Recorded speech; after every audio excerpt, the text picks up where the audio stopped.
La plus grande de nos richesses ne se mesure pas en millions. Nous vous faisons découvrir des ovnis pour vous permettre d'en devenir un, vous aussi. Sportifs, entrepreneurs, artistes, ils nous partagent chaque semaine leurs récits de véritables trésors d'informations.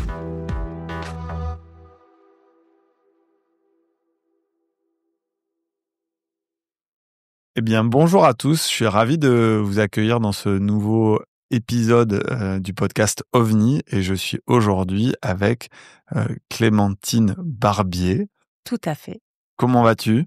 Je vais très bien. Merci beaucoup pour l'invitation. Mais c'est normal. Le but de ce podcast, on le rappelle à chaque fois, c'est de donner les coulisses de la société de gestion et de faire le portrait de gens qui nous soutiennent, dans lesquels on a investi, de partenaires investisseurs avec lesquels on fait des deals.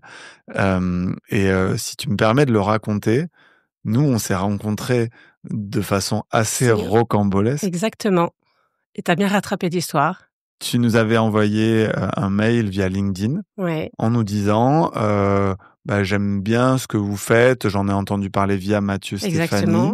Est-ce que votre fonds est toujours ouvert et quel est le ticket d'entrée et quelqu'un de l'équipe, je ne vais pas le nommer, avait vu le message et n'avait pas répondu. Et donc, le message était affiché comme lu, donc pour moi, c'était traité. Et puis, quelques semaines après, je remonte quand même dessus, mais au moins 3 ou 4 semaines après. Et je vois le message et là, je réponds tout de suite. Et je pense que j'étais à Paris dans ma journée. Et puis, tu me réponds assez vite. Et le lendemain, on s'est rencontrés. Exactement. Et on s'est rencontrés 2 fois. Voilà. Et 2 fois dans la même journée, par hasard, la deuxième fois. Voilà. Donc, c'était très drôle. La sérendipité, le hasard, je sais pas. Exactement. Et donc, j'ai eu l'occasion de faire ta connaissance. Tu m'as posé plein de questions.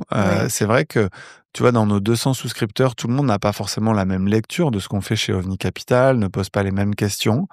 Mais on va raconter ça aussi. Je t'avais envoyé une doc assez complète.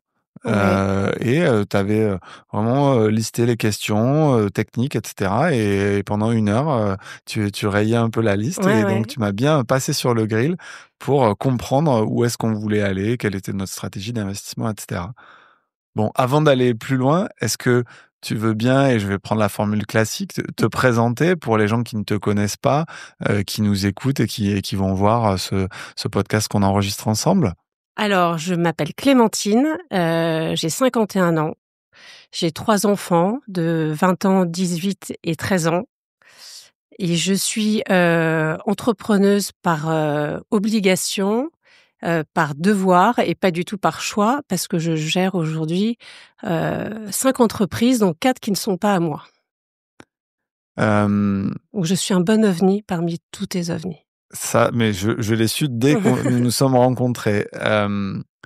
Donc, tu vas l'expliquer un peu plus tard dans le podcast pourquoi c'est une obligation et pas forcément un choix. Avant de gérer ces entreprises, et on va y venir à la croisée de l'immobilier, mais tu fais aussi du private equity, tu investis dans des fonds amis. Tu vois, hasard du calendrier, à 10h ce matin, Jean-Patrice Ancio m'a appelé pour nous féliciter sur le recrutement de Marie Houtier et l'annonce du closing final du fonds. Donc c'est un des fonds que tu soutiens et que tu supportes aussi et qui, moi, m'a beaucoup inspiré dans la construction qu'ils ont eue il y a 15 ans. Avant ça, on a un trait commun finalement. Tu étais dans l'événementiel au sens large, qui moi est ma première passion. J'ai fait ça pendant 7 ou 8 ans. Est-ce que tu veux raconter ce que ça t'a appris, qu'est-ce que tu faisais, pourquoi ça t'animait ? Alors à l'époque, quand on me demandait ce que je faisais, c'était un peu nouveau l'événementiel. On me disait je vends du rêve. C'est vrai. Je vends du rêve et j'ai commencé ce métier en 96 dans une très grosse boîte du secteur de l'événementiel. Au service voyage, et j'organisais des séminaires, des conventions, des lancements de projets, des choses comme ça, en France et à l'étranger. Et j'ai fait ça au début en fixe dans cette boîte, et puis après je suis passée en freelance. Et j'ai adoré ce métier, j'adorais mon boss. Qu'est-ce qui te plaisait particulièrement dans le métier ? De jamais faire 2 fois la même chose, même si on faisait plusieurs fois le même lieu ou le même pays, c'était toujours des événements différents, même si on travaillait plusieurs fois avec les mêmes clients. C'était jamais le même événement. Et j'étais toute jeune, j'ai commencé, j'avais 22 ans et j'ai adoré. Est-ce qu'il y a un côté émotionnel, un peu Oui. vibré, ce côté unique, comme tu dis, on fait jamais 2 fois le même événement et Exactement. les gens pour qui tu organises les événements, pour eux, c'est important, ça les marque. Est-ce que ça, c'est quelque chose? Ça, c'était super parce qu'en fait, au départ, on pense à un projet, on le met sur papier et puis après on commence à l'organiser, à le créer, à le produire et puis le jour J, les gens arrivent et souvent c'est la surprise, on les voit avec, leurs grands yeux, leur regard ébahi, leur surprise et la plupart du temps ça marche et les gens sont super agréablement surpris. C'est des beaux événements et ça fait des souvenirs parce qu'on permet aux gens d'aller dans des endroits où ils pourraient pas aller sans nous quoi, ou sans leur société. Il y a souvent un peu ce phénomène, que je remarque où, tu poses la question à des enfants, des adolescents: «Qu'est-ce que tu aimerais faire, plus tard? Qu'est-ce qui te passionne?» et cetera. Puis tu les retrouves 15-20 ans plus tard et ils font un job qui les passionne pas Pas vraiment. forcément, ouais. Hem, Toi, ça, c'était vraiment ta première passion, et finalement, ce que tu dis, c'est que tu as évolué vers un job avec, une contrainte finalement, c'est-à-dire que c'était une obligation. Est-ce que tu veux bien expliquer pourquoi c'est devenu une obligation pour toi? On va dire cette première entreprise qui était plutôt autour de l'immobilier? Cette première entreprise qui est toujours d'actualité. Donc en fait, je commence à bosser en 96. J'ai 22 ans, j'adore tout ce que je fais. Je gagne très, très mal ma vie, mais j'adore ça. Heu et 4 mois après, je perds mon père. Mes parents étaient séparés, mon père était pas remarié, je suis fille unique. Mon père était rentier, donc je me retrouve à 22 ans à gérer une succession, toute seule avec un super notaire, mais bon, toute seule. Heu J'hérite, je mets ça sur un compte, je m'en occupe pas et mon père avait un patrimoine immobilier, je confie ça à une agence, je m'en occupe pas. Je continue à bosser dans l'événementiel. 1 an après, ma grand-mère paternelle, donc sa mère, décède à nouveau. Fils unique, rebelote, c'est encore pour moi, patrimoine immobilier, à nouveau. Heu, je continue à pas m'en occuper, je continue à travailler dans l'événementiel, avec un petit salaire, mais j'adorais tellement ce que je faisais, les gens avec qui je travaillais, tout. J'adorais ma vie à ce moment-là. Et puis, les années passent, je continue dans l'événementiel, et puis en 2003, je me marie. On part faire un tour du monde, on voyage pendant 10 mois, on rentre, je suis enceinte et la grossesse devenait complètement incompatible avec le métier d'événementiel où quand je rentrais tôt du bureau, il était, 21h, où je partais tout le temps. Je voyageais, que ça soit à l'étranger ou en province ou même des événements à Paris, enfin bon. C'est une des choses que je raconte dans le portrait, que je t'ai partagé, Exactement, hier en exactement. avant-première Ouais, où, cette vie d'événementiel t'épuise. Parce que c'est la nuit, c'est le week-end, c'est du décalage horaire et c'est quand même assez difficile de tenir et de rendre ça compatible avec une vie de famille. impossible. Enfin, en tout cas, à l'époque, ça l'a pas été. Donc j'ai arrêté. Et c'est à ce moment-là que tu as commencé à regarder d'un peu plus près cette espèce Oui, de parc immobilier, à vouloir t'en occuper exactement. et comprendre. Tu as cette curiosité-là, tu es quelqu'un qui aime, on en parlait tout à l'heure, on a enregistré avec Julien Mangeard, qui est un technicien, qui a été CTO de vente privée, qui a là monté une boîte qui s'appelle Placard, qui gère de tout ce qui est backup des entreprises. Tu as ça en toi, ce côté, je prends un problème, j'essaie de comprendre, Bah, et j'ai pas eu le cetera? choix surtout. Voilà. J'ai pas eu le choix. C'est-à-dire que j'ai arrêté l'événementiel. J'ai fait un enfant, puis j'en ai fait un deuxième et je me suis dit: «Je vais pas retourner dans l'événementiel». Bon, bah, en fait, cet argent, dont j'ai hérité de mon père et de ma grand-mère, qu'est-ce que c'est? Combien ça me rapporte? Comment ça se passe? Donc j'étais obligée de m'y intéresser et puis surtout, c'est de l'argent, c'était des loyers, donc c'était, c'est facile, en fait. Tu as Mmh pas une mh. valeur ajoutée, de dingue, là-dedans. Donc je m'y intéresse, je me sépare du père de mes fils, je rencontre rapidement après, Cédric qui va devenir mon 2e mari et qui lui est, le mâle alpha, businessman, successful. Je suis en totale admiration et il me pousse à m'occuper de mes affaires, à m'occuper de mon patrimoine À le immobilier, développer à le finalement, parce que développer. finalement donc du coup, tu le laissais un peu sur le côté. Bon, les Ouais, ouais, agences le ouais. gèrent et cetera, mais tu as pas cette notion de développer, c'est Non, ça? non, non, je OK. développe pas, je ça m'intéresse pas, pour moi, puis c'est de l'argent que j'ai hérité, c'est pas de Mmh l'argent que mh. j'ai gagné, donc j'ai pas vraiment de fierté, mais bon, Cédric me pousse à m'en occuper et je m'y mets vraiment. je transforme tout en meublé, je réorganise un peu tout ça. Je commence à liquider des apparts qui sont pas rentables. Et puis j'en achète d'autres. Et puis je refais des travaux. Enfin, je me mets dedans. Et C'est puis pas facile, les travaux. ah bah non, C'est l'enfer. c'est l'enfer. Les artisans, ça C'est n'arrive jamais l'enfer. à temps, les plannings, etc. Voilà. Comment tu t'en es sortie de cette période-là? Avec beaucoup de patience, et j'ai eu la chance de tomber à chaque fois sur des entrepreneurs qui étaient très bien. Malheureusement, un entrepreneur, il peut être très bien 5 fois, puis la 6e fois, c'est une cata. Mais j'ai plutôt, enfin voilà, c'était surtout de la patience, avoir de la patience avec tous ces gens-là. Les travaux, ça commence jamais à temps, ça finit jamais à temps. Mais globalement, je m'en suis plutôt bien sortie. Donc je développe ça. Cédric me pousse à rencontrer un conseiller en gestion de patrimoine qui m'accompagne toujours 20 ans. Ça fait presque 20 ans qu'il est là. Il y a beaucoup de gens qui sous-estiment le rôle de ces profils-là. Nous, on a une dizaine de partenaires. Je vais pas tous les citer, mais Senja Partner, Fluence, et qui nous ont, pour certains, présenté des clients. Pour certains, c'est les clients qui étaient convaincus et qui ont dit j'aimerais bien investir, est-ce que tu peux vérifier, etc. Et en fait, plus je les rencontre, plus j'apprends des choses avec eux, et je trouve que c'est des métiers un peu de l'ombre, mais tellement importants. C'est des super partenaires. Quand tu tombes sur la bonne personne, c'est comme ton banquier, c'est censé être un bon partenaire, ton expert comptable, ton notaire, ton CGP, c'est des gens qui t'accompagnent dans ta vie, qui t'accompagnent, qui t'aident à grandir. Donc cette personne m'accompagne toujours, ça se passe très bien. On réorganise tout, et puis bon, je développe tout ça. Cédric m'aide à organiser tout le côté financier, etc. Et en 2019, mon mari, à 45 ans, meurt d'une crise cardiaque. Donc, je me retrouve seule avec 3 enfants. Ma fille a 7 ans. Et Cédric était entrepreneur, business à fond, ce que je n'étais pas du tout à l'époque. Donc, il avait de l'immobilier comme toi, mais aussi une société, des collaborateurs. Alors, pas trop de collaborateurs, parce que c'était vraiment... lui, il chassait pas en meute, il travaillait tout seul. D'accord. Il y avait une holding. Il avait vendu sa boîte en 2008 au leader américain du secteur. C'était une très très belle vente. Il a cette holding, et puis il décide d'acheter un immeuble, et puis il décide d'en faire un coworking. En 2017, tu me dis? Alors, non, 2011, c'était le début. Donc, ah oui, c'était très tôt. C'était très tôt. Donc, visionnaire en plus là-dessus. Parce que 2011, des coworking à Paris, je pense qu'il y en avait vraiment pas. Ouais. C'était vraiment le début. Et donc, il rachète cet immeuble au fur et à mesure que les sociétés se vident. Il fait des travaux, il le transforme en coworking.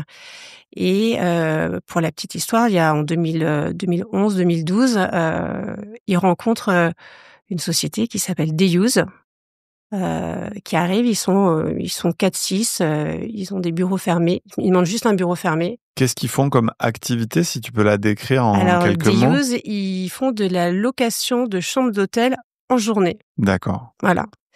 Et c'est un métier qui marche très bien, un secteur qui marche très très bien.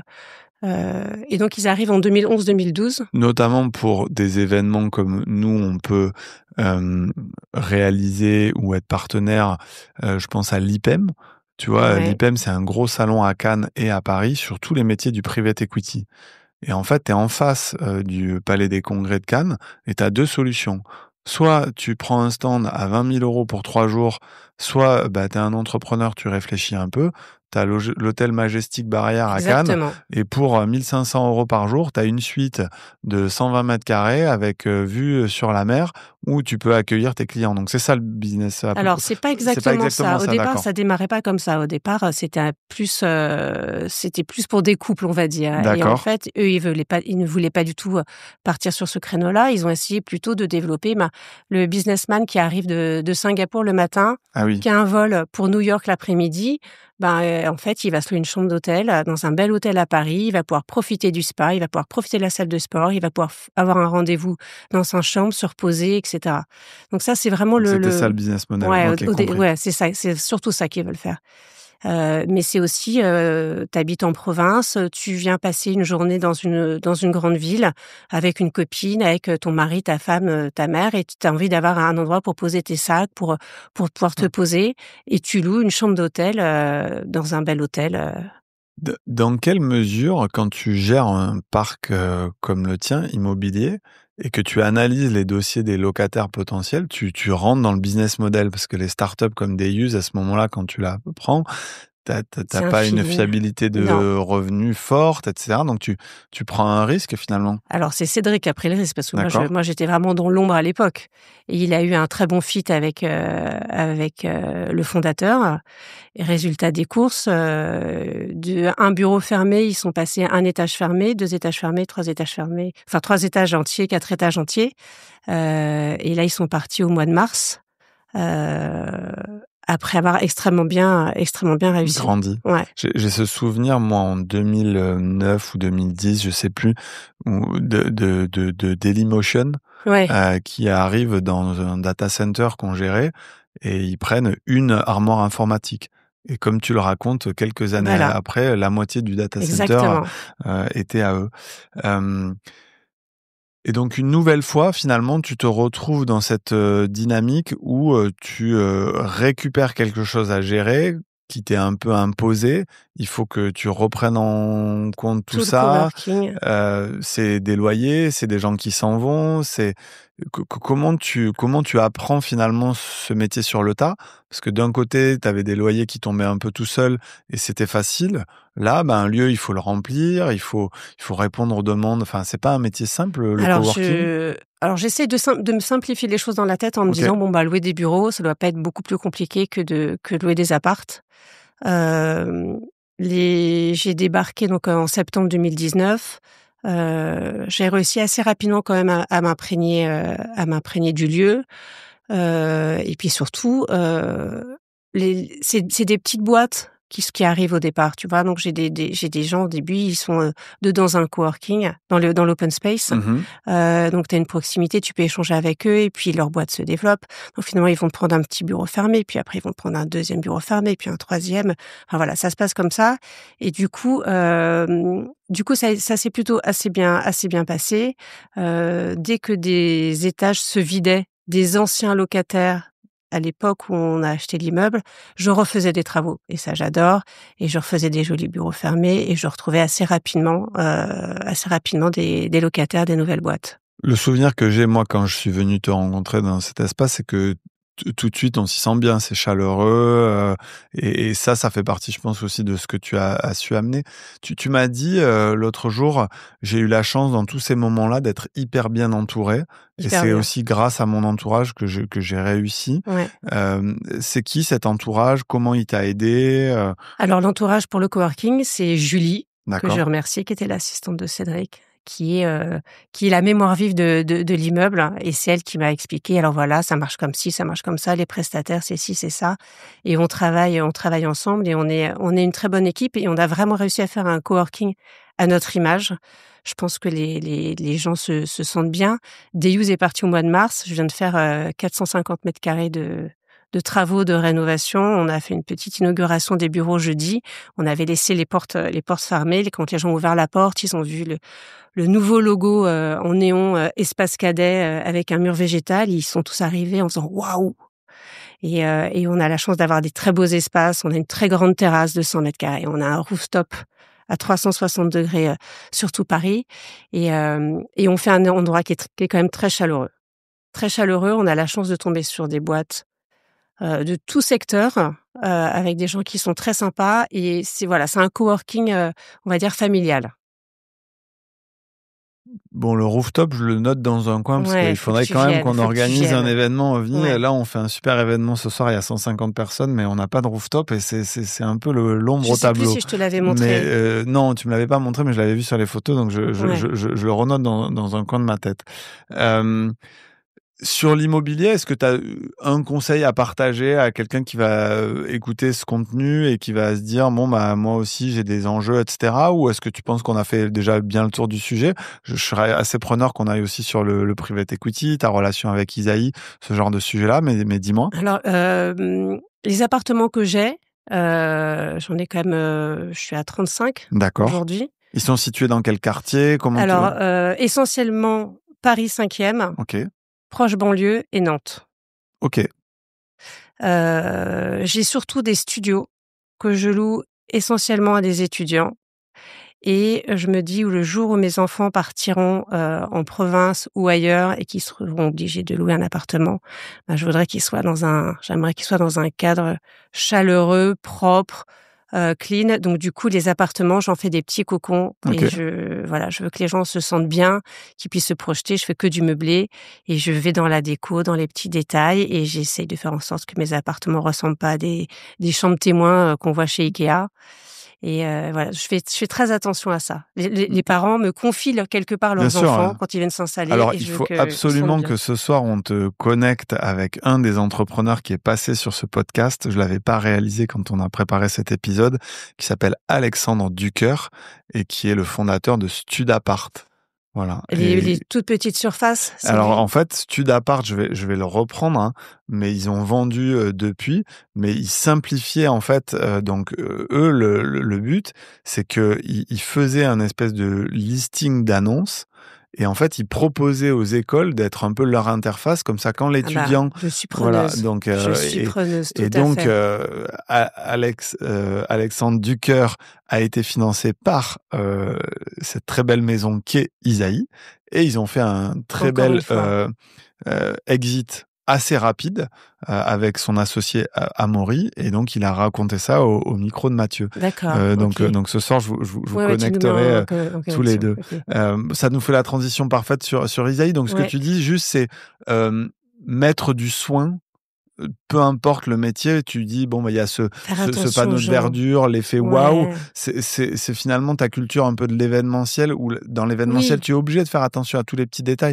Nous, sur l'événement de ce soir, donc la personne qui nous aide à organiser ça, Sophia, elle m'appelle tout à l'heure, elle me dit Arnaud, c'est bon, j'ai trouvé les ballons, parce que voilà, les petits ballons ovnis, des couleurs, etc. Et donc ces petits détails font la différence. La vie est faite de petits détails et de petites attentions. Très clair.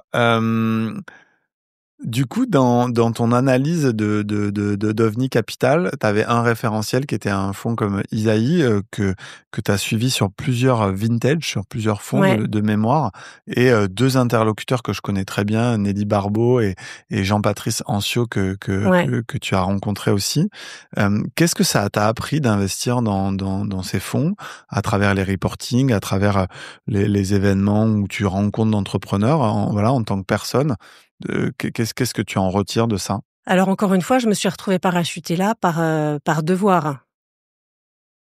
J'avais pas demandé, je n'y connaissais rien du tout. D'accord. C'est-à-dire quand j'ai géré la succession de mon mari, j'ai découvert un monde dont j'entendais parler vaguement par lui, mais que je ne connaissais pas. Oui, donc les rapports annuels, ils étaient un peu Ah non, indigestes. mais c'était indigeste. Et puis DPI, ChatGPT n'existait pas pour me TVPI, faire le etc., compte rendu, donc j'avais pas de ChatGPT, j'avais Nelly. D'accord. Et en fait, au moment de la succession, tous les grands postes, en fait, j'ai demandé à rencontrer tout le monde et je dis: «Bonjour, je suis profane, expliquez-moi tout». Et Nelly a été super, elle m'a tout expliqué, from scratch comme une débutante.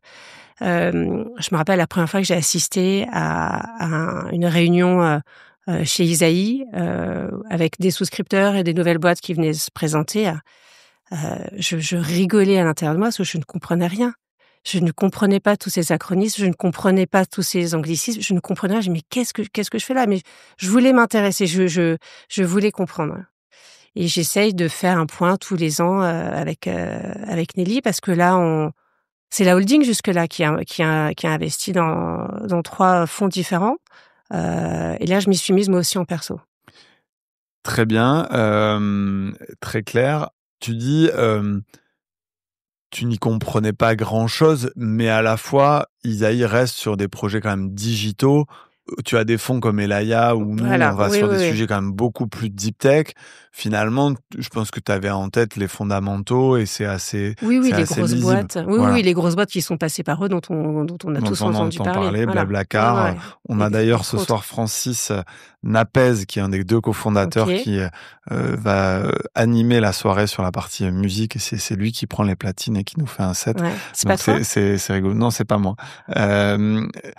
Est-ce que justement, on vient de parler de ton mari et de son côté entrepreneur. Quelle empreinte il t'a laissé dans sa vision des affaires, de justement la gestion, tu dis qu'il t'a poussé à développer? Alors il m'a poussée à développer, j'essaye d'être comme lui il était, mais j'ai du mal. C'est-à-dire que lui, il mettait absolument pas, d'émotion. Il laissait l'émotionnel de côté. Lui, c'était les chiffres qui comptaient. D'accord. Moi, j'ai du mal à être comme ça.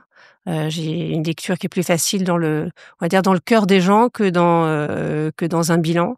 Et c'est pour ça que je vais plus, à l'affect. OVNI, j'en ai entendu parler dans les podcasts de Mathieu. Je t'ai envoyé ce message, Mmh. on s'est vus et puis il y avait quand même un autre point qui était quand même une espèce de synchronicité, c'est quand j'ai vu que Julien Coulon Oui, qui est notre était, associé. qui est un de vos associés, dont j'avais entendu parler par l'intermédiaire d'une amie quelques années auparavant. Et là, Julien Coulon, son nom revient.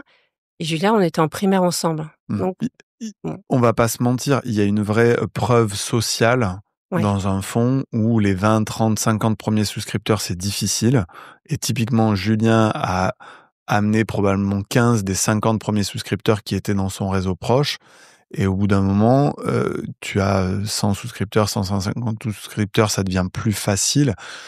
Mais tu as quand même besoin de cette preuve sociale et de mémoire, ce que JP te disait, c'est des gens respectables, ils Oui. font du bon boulot et tu peux y aller. Pour venir sur les podcasts de Mathieu, ce que tu me disais avant d'enregistrer, c'est que finalement, une de tes façons d'apprendre et de grandir, c'était de consommer ce genre de contenu. Ouais.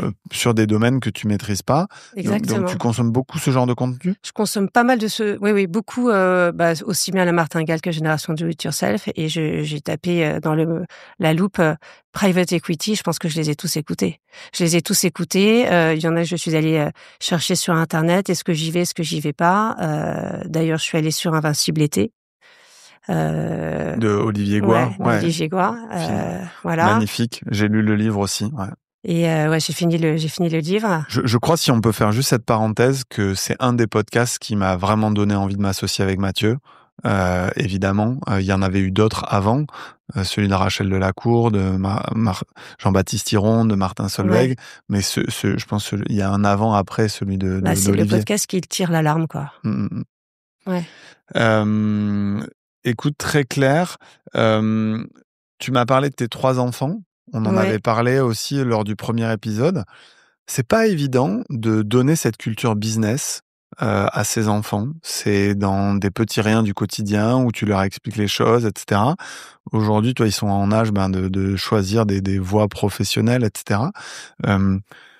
Ça m'intéresse, tu as un peu d'avance sur moi là-dessus. Comment tu essayes de leur transmettre des valeurs, cette culture business, etc. Comment tu évoques ça avec eux?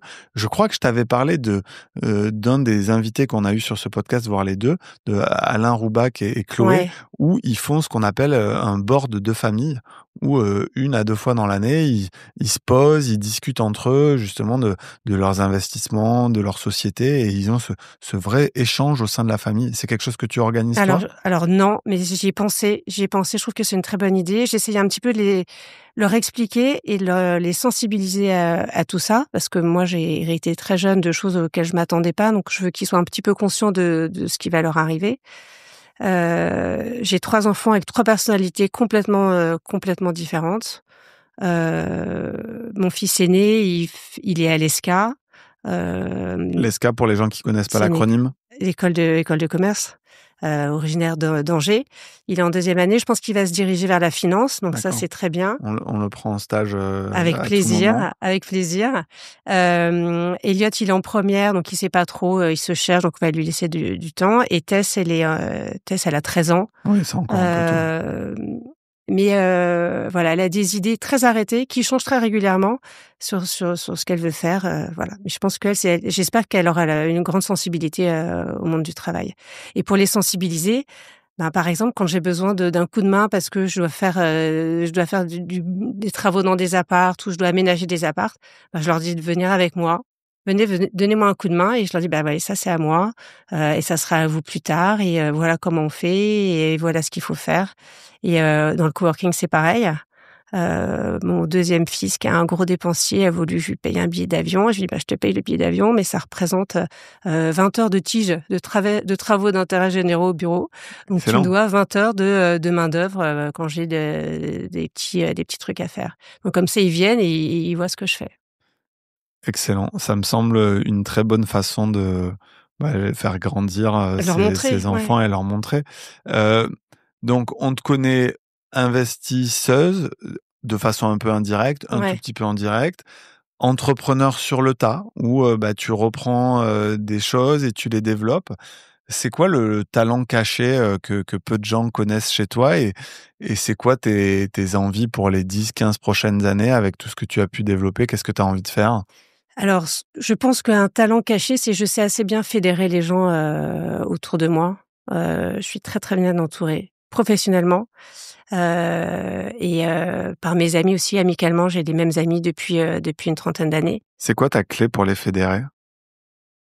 Bah, entretenir ses amis, entretenir les réseaux, continuer à les voir, à C'est passer pas du temps toujours dans un ensemble. sens, ça veut dire? Non, Faut non, faire non, l'effort. non, non. Après, C'est vrai en amitié, c'est vrai dans le business, non?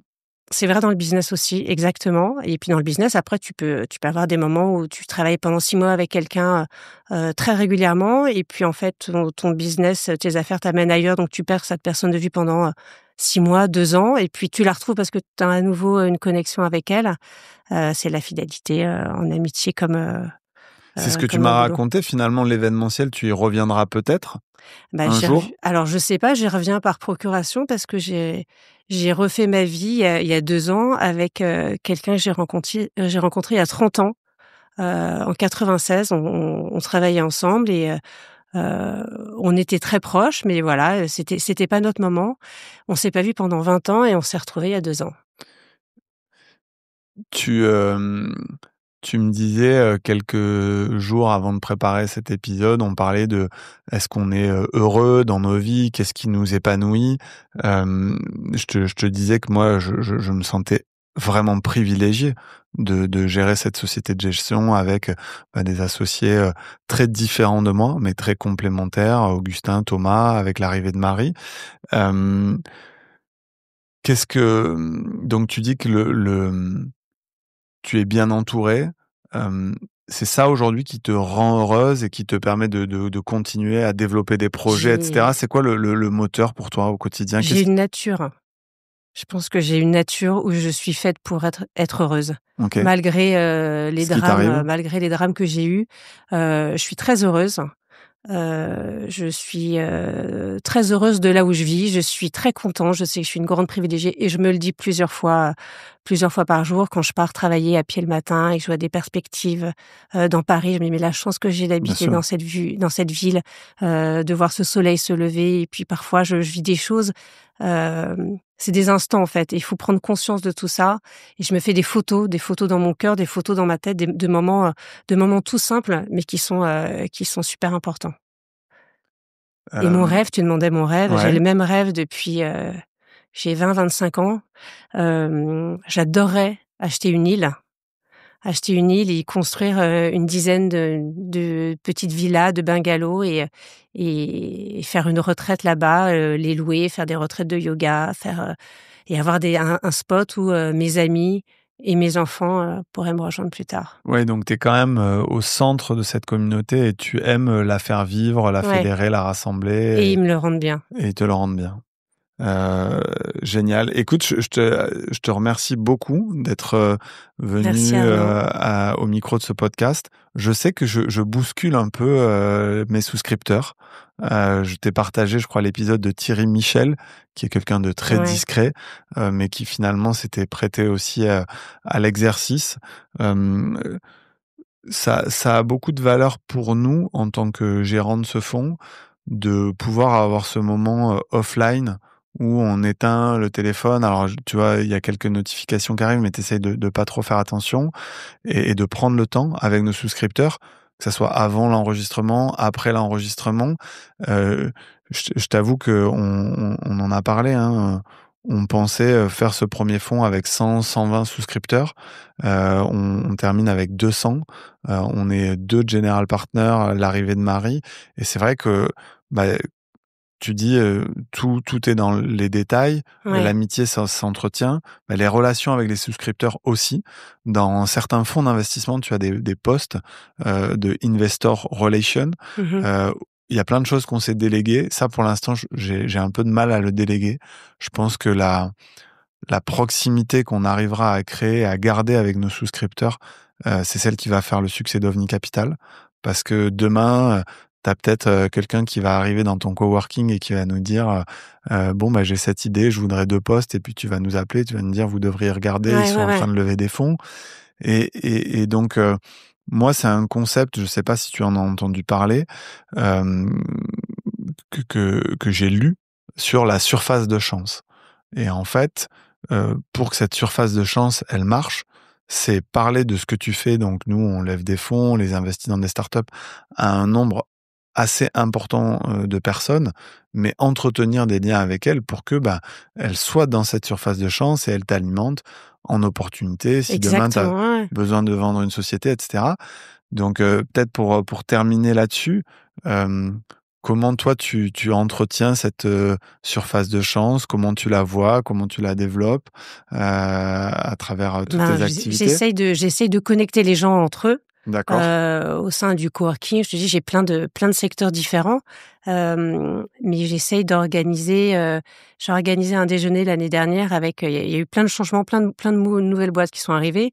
D'organiser un déjeuner avec tous les managers de chaque boîte pour que les gens se rencontrent, prennent le temps de se parler et de dire moi je fais ci, moi je fais ça, et de créer des synergies et d'avoir un peu de transversalité, parce que sinon les gens ils arrivent, ils rentrent dans leur bureau, ils ferment la porte, ils se croisent à peu près à l'heure du déjeuner et encore ils prennent pas le temps. Donc j'ai fait ça avec tous les managers des boîtes, et après j'ai refait la même chose avec toutes les femmes de l'espace cadet. Où là, ça a créé des synergies, et puis ça a aussi créé des débuts d'amitié. Il y en a qui commencent à partir en vacances ensemble. Et je pense que c'est super important de mettre les gens en contact, de faire bosser les amis, et que les gens prennent le temps de se rencontrer et de se parler. Peut-être pour terminer là-dessus, sur justement, tu dis connecter les femmes. On a un vrai sujet quand même dans notre industrie, qui est le venture capital sur le financement des femmes. Je crois que nous, tu vois, sur nos 200 souscripteurs, on doit avoir 20 femmes, entre 15 et 20 femmes souscripteurs du fonds. C'est très compliqué d'avoir des profils féminins dans les équipes de gestion. T'as Sista qui a fait beaucoup de bien à l'écosystème français. Ce que Marie me disait l'autre jour, elle me disait les 3/4 du temps, c'est beaucoup plus difficile pour les femmes de lever des fonds. Alors on leur donne tous les conseils qu'elles veulent, mais on a juste besoin d'argent pour pouvoir développer nos projets. Là-dessus, est-ce que toi c'est un axe d'engagement fort pour toi? Je pourrais y aller. Ok. Ouais. Si je voyais un fonds qui est créé par des femmes pour des femmes, je pourrais y aller, bien sûr. Ok, écoute, on va te connecter. Il y a des fonds qui font ça. Il y a des groupes de business angels et je pense que c'est important.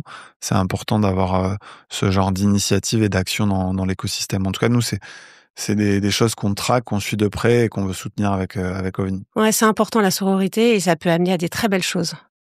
Oui, et puis surtout, c'est la diversité et la mixité d'une équipe qui fait sa réussite. Ouais, une autre vision.